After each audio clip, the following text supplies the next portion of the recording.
नमस्कार मित्रों, आप सभी का स्वागत है जियो टॉक्स हिंदी में। आ, इस सप्ताह से हम श्रृंखला शुरू करेंगे जो पश्चिम एशिया, जिसको मध्य पूर्व कहा जाता है, मिडिल ईस्ट, वहाँ पे जो विभिन्न सशस्त्र संगठन हैं या जो एथनिक ग्रुप्स हैं, उनके बारे में। तो आज इस सप्ताह से हम इस श्रृंखला का शुभारंभ करते हैं और इस श्रृंखला में हम सबसे पहले शुरू करेंगे जो कुर्द लोग हैं, कुर्दिश पीपल, उनके ऊपर हम चर्चा शुरू करेंगे। कुर्द जो हैं, अगर इनको देखा जाए तो मिडिल ईस्ट में, मध्य पूर्व में इनकी संख्या काफ़ी अच्छी खासी है। करीब 35 से 40 मिलियन, मतलब 3.5 से 4 करोड़ के लगभग लोग कुर्द हैं मिडिल ईस्ट में। और ये लोग सबसे बड़ा समूह है, जातीय समूह है, जिसके पास अपना खुद का देश नहीं है या वो राष्ट्रहीन है। राष्ट्रहीन मतलब अपना खुद का, अपनी जातीयता के आधार पर उनके पास राष्ट्र नहीं है और इसीलिए इनको स्टेटलेस कहा जा सकता है कुछ मायनों में। और इनको ये मुख्यतः 4 जो देश हैं मध्य पूर्व में, उनमें विभाजित हैं, तुर्की, सीरिया, इराक और ईरान में।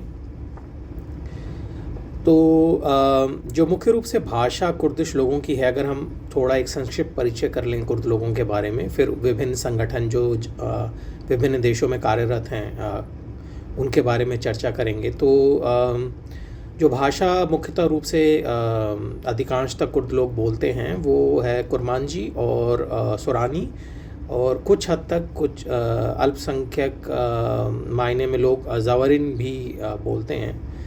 तो ये मुख्य भाषाएं हैं कुर्द लोगों की। और अगर हम धर्म की बात करें तो वही धर्म जो मिडिल ईस्ट में ज़्यादातर लोग फॉलो करते हैं, इस्लाम। और कुर्द लोग जहाँ रहते हैं वहाँ पे याज़दीज़ और क्रिश्चियन कम्युनिटीज़ भी हैं। तो कुछ अल्प मात्रा में कुछ जो कुर्द हैं वो इन सेक्ट से भी आते हैं। और कुर्दिश राष्ट्रवाद जो है, जिसमें जिसका मुख्य उद्देश्य ये कुर्दिस्तान को एक राष्ट्र के रूप में स्थापित करना है, वो उसकी शुरुआत अगर हम कहें तो कुर्दिश राष्ट्रवाद की प्रथम विश्व युद्ध के बाद से, जब ऑटोमन एम्पायर मतलब उस्मानी रियासत का विलय हुआ, का जब ख़त्म हुई ऑटोमन एम्पायर, जो मुख्य रूप से पूरे मिडिल ईस्ट में लगभग उस्मानी साम्राज्य का ही राज था। तो उनके प्रथम विश्व युद्ध के बाद से जब उस्मानिया रियासत ख़त्म हुई, तब से एक तरह से कहा जा सकता है कि कुर्द राष्ट्रवाद का जन्म तब से हुआ, और या तब से वो ज़्यादा प्रबल हुआ। जी, तो ये एक संक्षिप्त परिचय था कुर्द लोगों के बारे में। ज़्यादा हम इतिहास में नहीं जाएंगे क्योंकि वो अपने आप में एक बड़ा विषय है जिसको कभी हम विस्तृत रूप से चर्चा ज़रूर करेंगे। आइए हम अब बात करते हैं कि विभिन्न राष्ट्रों में, देशों में जो कुर्द लोग हैं वो अपनी राष्ट्रवादी आंदोलन को किस तरह से संचालित कर रहे हैं। तो सबसे पहले हम इसमें तुर्की को लेते हैं, क्योंकि सबसे ज़्यादा कुर्द लोगों की संख्या जो है वो तुर्की में ही है। करीब 18 से 19 मिलियन, मतलब 1 करोड़ 80 लाख से 1 करोड़ 90 लाख कुर्द करीब तुर्की में रहते हैं, जो ये पूरी जनसंख्या का करीब 18%, 18% होता है। वहाँ पे जो कुर्द लोगों की सबसे प्रमुख संगठन जो है, जो इस स्वतंत्रता और राष्ट्रवाद के मुद्दे को उठाता है, वो है पीकेके, जिसको कुर्दिस्तान वर्कर्स पार्टी कहते हैं, पीकेके। पीकेके एक बड़ा महत्वपूर्ण संगठन है। इस पे आगे भी इसका कई जगह रेफरेंस आएगा, तो इस पे थोड़ा ध्यान दीजिएगा। पीकेके जो है उसका गठन 1978 में हुआ। अब्दुल्ला ओचलान इसके संस्थापक नेता रहे हैं। इस समय वो तुर्की की हिरासत में है। तो लेकिन 78 में पीकेके का गठन हुआ और 1984 से लगभग वो एक सशस्त्र संघर्ष कर रही है तुर्की की सरकार के साथ। मुख्य रूप से जो मांगे हैं वो हैं एक स्वतंत्र कुर्दिस्तान का निर्माण करना और कुर्द लोगों के लिए, क्योंकि बीच में जब वार्ता हो रही थी पीकेके और तुर्की में, तो तुर्की जो था ये जो पीकेके थे वो के लोग इस बात पर कुछ हद तक सहमत हुए थे कि वो अलग राष्ट्र की मांग ना करें, लेकिन उनको स्वतंत्रता ऑटोनॉमी पे दी जाए, पर वो बात ज़्यादा सिरे चढ़ी नहीं। तो ये अपनी मूल जो मांग थी उसी पे कायम हैं, अलग राष्ट्र का निर्माण करना और कुर्द लोगों की अधिकारों की बात करना। इसके लिए ये सशस्त्र आंदोलन चला रहे हैं। इनकी जो विचारधारा है पीकेके की वो है वामपंथी संगठन है, ये एक साम्यवाद कम्युनिज़्म को मानते हैं। और इसका जो मुख्यालय है जहाँ पे ज़्यादातर इनकी जो फोर्सेस हैं वो हैं कंदिल माउंटेन्स, कंदिल पर्वत श्रृंखला, जो ज़ग्रोस पर्वतमालाएं हैं उनका एक छोटी शाखा है। ये इराक ईरान बॉर्डर पे है कंदिल माउंटेन्स, पीकेके का हेडक्वार्टर है वहाँ पे। और ये पीकेके जो है अमेरिका, नाटो और यूरोपियन यूनियन द्वारा प्रतिबंधित और एक आतंकवादी संगठन के रूप में घोषित है, परंतु यूनाइटेड नेशन, संयुक्त राष्ट्र और भारत भी इसको एक प्रतिबंधित संगठन नहीं मानता। चलें अब बात करते हैं ईरान के ऊपर। तो ईरान में जो कुर्द लोग हैं संख्या की दृष्टि से करीब 6.5 to 8 मिलियन, मतलब 65 लाख से 80 लाख के करीब संख्या कुर्दों की है ईरान में। ये ईरान में नॉर्थ वेस्टर्न ईरान जो है वहाँ पर ज़्यादा केंद्रित है इनकी संख्या, और ये करीब पूरी पॉपुलेशन का 7 से 10% है। तो देखें इन देशों में क्या हुआ है कि बड़े समय से जनसंख्या गणना जाति का आधार पे नहीं हुई है, तो ये पूर्ण रूप से नहीं कहा जा सकता कि ये संख्या जो है वो बिल्कुल सटीक बैठती है, पर ये एक मोटा मोटा अनुमान है जो विभिन्न एजेंसियों ने अपने अपने समय पे किया है, पर ये सरकार के आधिकारिक आंकड़े नहीं हैं। तो करीब 10% पॉपुलेशन है ईरान में कुर्द लोगों की अनुमानित। और यहाँ पे जो मुख्य पार्टियाँ काम करती हैं कुर्दों के लिए, शुरुआत में वहाँ पे जो नेतृत्व था वो था KDPI, Kurdistan democratic party of Iran, KDPI का, और कोमाली इनका। और ये जो पार्टियां थी ये मुख्य रूप से अलग राष्ट्र की मांग नहीं करती थी इनका, और ये पीकेके से प्रभावित भी नहीं थी, अब्दुल्ला ओचलान की पार्टी से। ये ज़्यादा अधिकारों की ही वकालत करती थी कुर्दों के लिए। परंतु 2004 से करीब 20 वर्ष हो गए, ये नई पार्टी है Kurdistan free life party, PJK। ये खैर नहीं तो नहीं कहा सकता, 2 दशक से ये भी अपनी सशस्त्र क्रांति चला रहे हैं ईरान में। ये जो है PJAK, ये काफ़ी PKK से विचारधारा के रूप से काफ़ी संबंधित है, काफ़ी निकट है PKK के, और इसकी जो डिमांड है वो अलग राष्ट्र की ही है ईरानियन कुर्दिस्तान में। और PJK जो है इसकी भी ज़्यादातर फोर्सेस कंदिल माउंटेन में PKK के साथ माना जाता है कि रहती हैं, और इनका ईरान का जो Islamic revolutionary guard crops IRGC है उनके साथ समय समय पे टकराव होता रहता है। तो ईरान में कुर्दिश पार्टियों की ये स्थिति है। तो इस समय जो लीडिंग पार्टी है वो PJAK ही है। KDPI और कोमाली जो है वो लगभग जो हैं वहाँ पे एक हाशिए पे हैं। जी, तो ये ईरान का के ऊपर चर्चा थी। ईरान में आंदोलन कोई बहुत अभी उग्र रूप से नहीं चल रहा है कुर्दों का। तो बाकी अब चर्चा करते हैं इराक पे। अगर इराक में हम देखें तो एक तरह से यहाँ पे सबसे मजबूत स्थिति में कुर्द हैं, क्योंकि इनकी खुद की एक गवर्नमेंट है जो सेमी ऑटोनोमस है, जिसको स्वायत्तता प्राप्त है, पर वो अलग राष्ट्र नहीं है। पर ज़्यादातर मामलों में वो अपने आप को उनकी स्वतंत्रता है। इस गवर्नमेंट को कुर्दिस्तान रीजनल गवर्नमेंट KRG कहते हैं, जिसका हेडक्वार्टर इरबिल में है। तो ये जो KRG है ये नॉर्थ इराक में है। इसकी जो मुख्य शहर हैं वो हैं इरबिल, जैसे मैंने भी बताया, और सुलेमानिया और दोहुक। और इराक़ में जो करीब 80 से 90 लाख 8 to 9 मिलियन कुर्द रहते हैं, ये पूरी पॉपुलेशन का करीब 15 से 17% के लगभग हैं। और मई 1992 में, मई 1992 में कुर्दिस्तान रीजनल गवर्नमेंट का गठन हुआ था।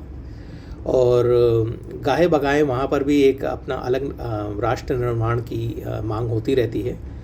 ज़्यादातर मामलों में वो जो इराक़ की गवर्नमेंट है जो बगदाद से शासित होती है उससे स्वतंत्र हैं, परंतु तभी भी वहाँ फॉरेन पॉलिसी और डिफेंस जो है वो बगदाद देखता है और अलग राष्ट्र नहीं है KRG। 2017 में इसके ऊपर एक रेफरेंडम कराया गया था आज़ादी के लिए, अलग राष्ट्र निर्माण के लिए, पर वहाँ पे बल प्रयोग करते हुए बगदाद इराक़ी गवर्नमेंट ने इस रेफरेंडम को लागू नहीं होने दिया और KRG को पूरी तरह से हस्तगत किया गया। उस समय 2017 में मैंने कुर्दिस्तान रीजनल गवर्नमेंट के जो विदेश मंत्री हैं मुस्तफ़ा बकीर, उनका भी साक्षात्कार किया था इस विषय के ऊपर। और इस विषय के ऊपर काफ़ी मैंने स्टोरीज़ भी की थी कि कुर्दिस्तान अगर निर्माण में आता है, उसका स्थापना होती है मध्य पूर्व में, तो वो एक तरह का जो किस तरह के राज्य के रूप में उभरेगा। लेकिन वो बात बल प्रयोग द्वारा, इराक़ के बल प्रयोग द्वारा वो जो मामला था वो आगे नहीं बढ़ा। तो मैंने वैसे भी, और जो इनकी फोर्सेस हैं कुर्दिश फोर्सेस वहाँ पे, वो बाकायदा KRG की फोर्सेस हैं और उनको पेशमरगा कहा जाता है।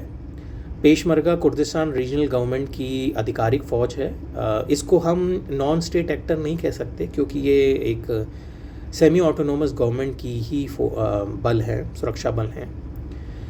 पर जो पेशमरगा हैं, वो पेशमरगा जो हैं वो पार्टीज़ में डिवाइडेड हैं।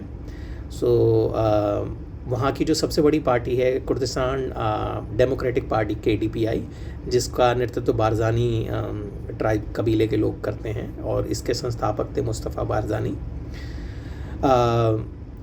KDP और दूसरी जो सबसे बड़ी पार्टी है वो है PUK, patriotic union of Kurdistan.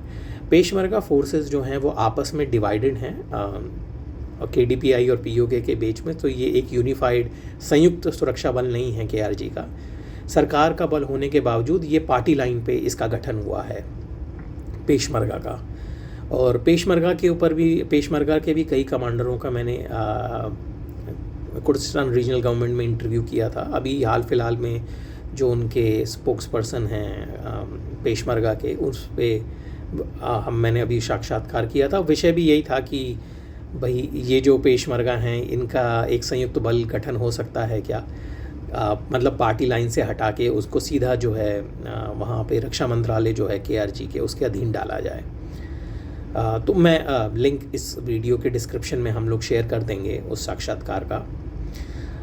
तो दूसरी पार्टियां भी हैं KRG में, कुर्दिस्तान में इराक़ के, जैसे गोरान है, कोमाली है, पर ये अभी भी इनका बड़ा एक क्षेत्रीय प्रभाव है।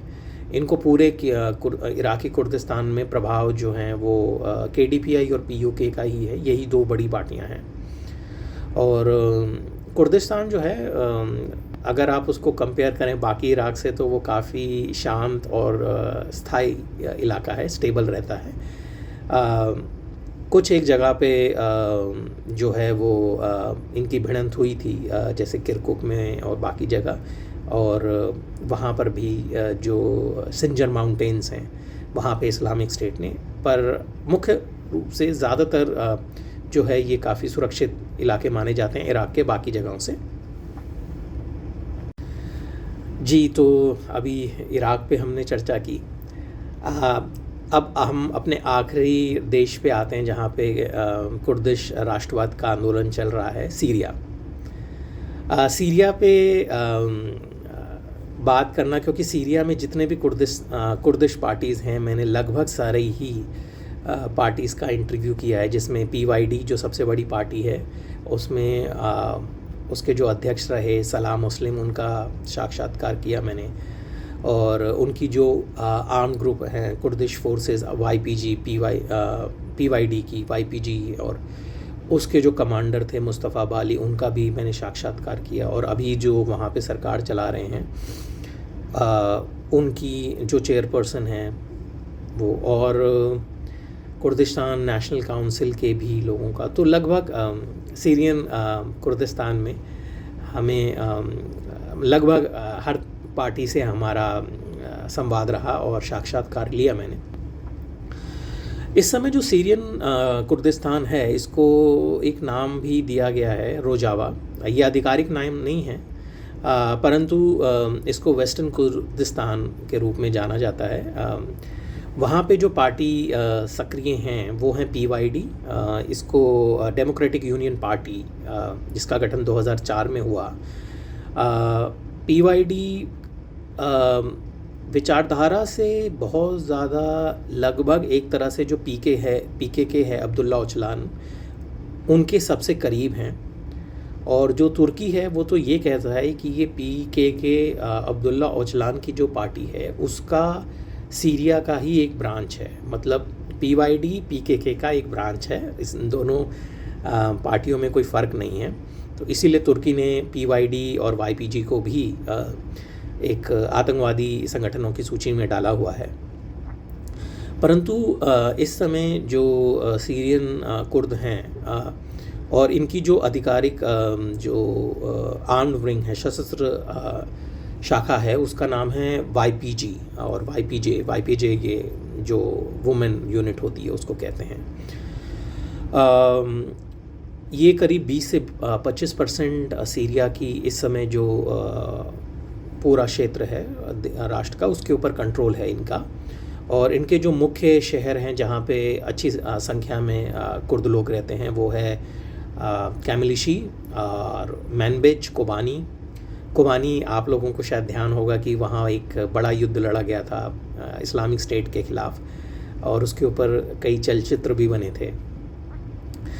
तो यही फोर्सेस थी, कुर्दिश फोर्सेस, जिन्होंने सबसे पहले क्योंकि उस समय इंटरनेशनल फोर्सेस, अंतर्राष्ट्रीय संगठन जो है NATO, वो भी अभी नहीं आया था दाइश से लड़ने सीधा।